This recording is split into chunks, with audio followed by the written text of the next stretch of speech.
Teman-teman, pada saat teduh edisi 25 ini, Kitab Keluaran pasal 12 ayat 29 sampai dengan 51, kita melihat pemeliharaan ilahi. Di dalam ayat 29 sampai dengan 36, kita melihat bagaimana Tuhan mendemonstrasikan kuasanya.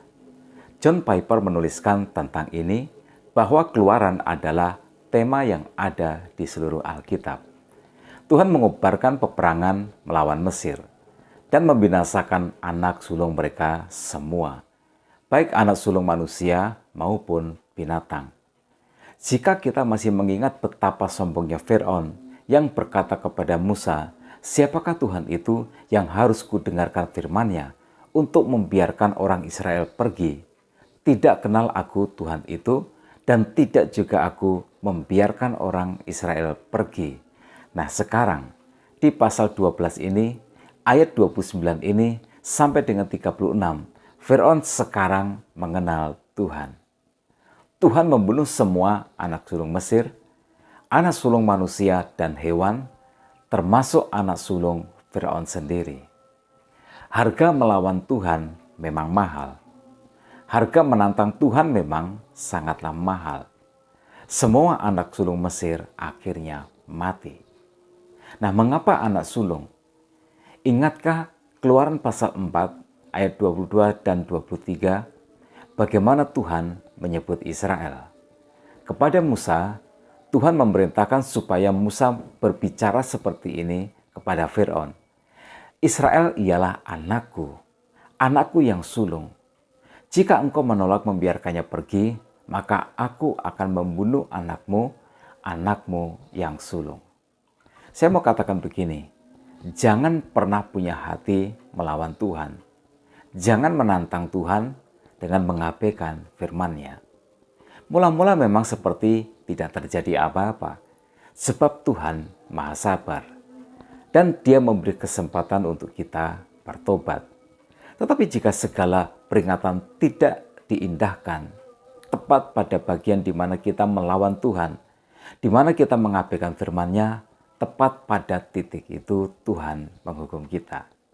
Jika dengan harta kita melawan Tuhan, Tuhan akan menghukum kita tepat pada masalah keuangan. Jika dengan logika atau kecerdasan kita melawan Tuhan, tepat pada bagian itu Tuhan akan menghukum kita.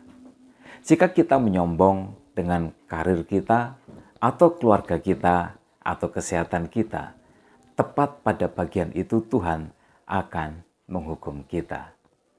Nah, Firaun telah melakukan kesalahan yang fatal. Yang dia lihat hanya manusia.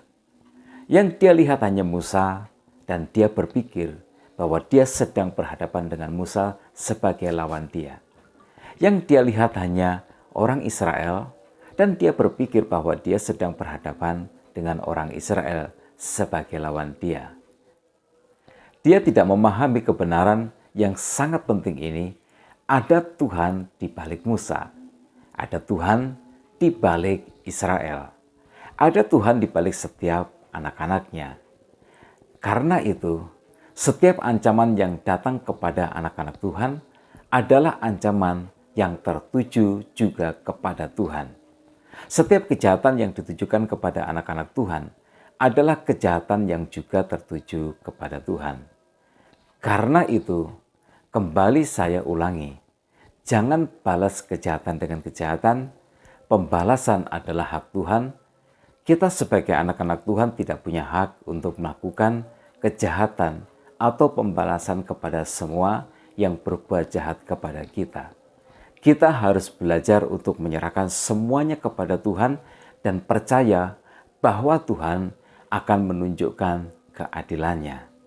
Jadi, setelah semua anak sulung Mesir mati, Firaun memanggil Musa dan meminta supaya Musa membawa orang-orang Israel pergi meninggalkan Mesir, dan persis seperti yang diperintahkan Tuhan, orang-orang Mesir meminta semua emas dan perak dan semua harta yang mereka inginkan.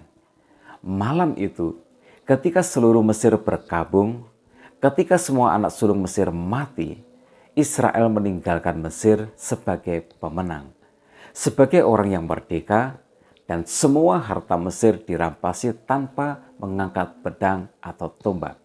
Seperti yang diceritakan di dalam ayat yang ke-36, dan Tuhan membuat orang Mesir bermurah hati terhadap bangsa itu, sehingga memenuhi permintaan mereka.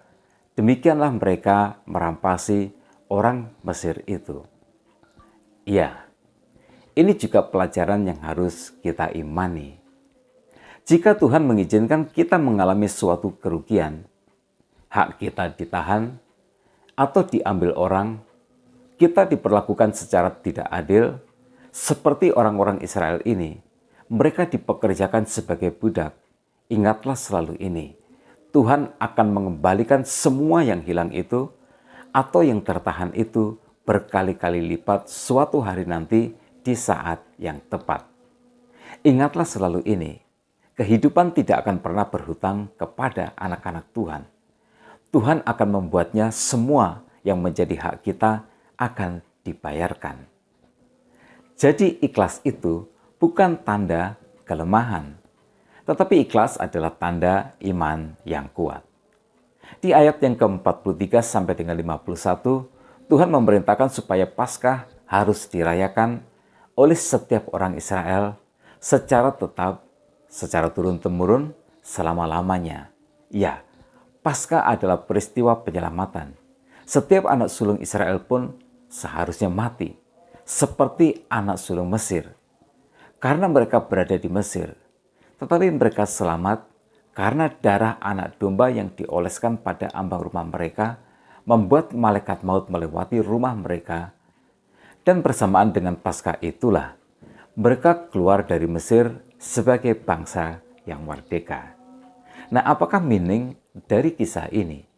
Paskah adalah peristiwa penyelamatan Israel melalui penebusan darah anak domba. Dan kita yang percaya Yesus juga memiliki Paskah, tetapi jauh lebih indah, lebih agung, dan yang lebih mulia. Paskah kita adalah Tuhan Yesus menebus dosa kita, dan dengan darahnya yang tertumpah di atas kayu salib itu, kita disucikan, kita dikuduskan, dan kita menjadi anak-anak Allah yang hidup. Kita sekarang sebagai orang yang sudah dimerdekakan dari hukuman dosa, sedang berjalan menuju negeri perjanjian, Kanaan surgawi, Yerusalem yang baru, surga rumah Bapa kita. Nah, jika kalimat-kalimat ini membingungkan teman-teman yang belum mengenal Tuhan Yesus, hubungi nomor WA di deskripsi video ini. Kami siap untuk menjelaskan lebih lanjut. Tetap semangat dalam kehidupan. Tuhan Yesus memberkati kita semua.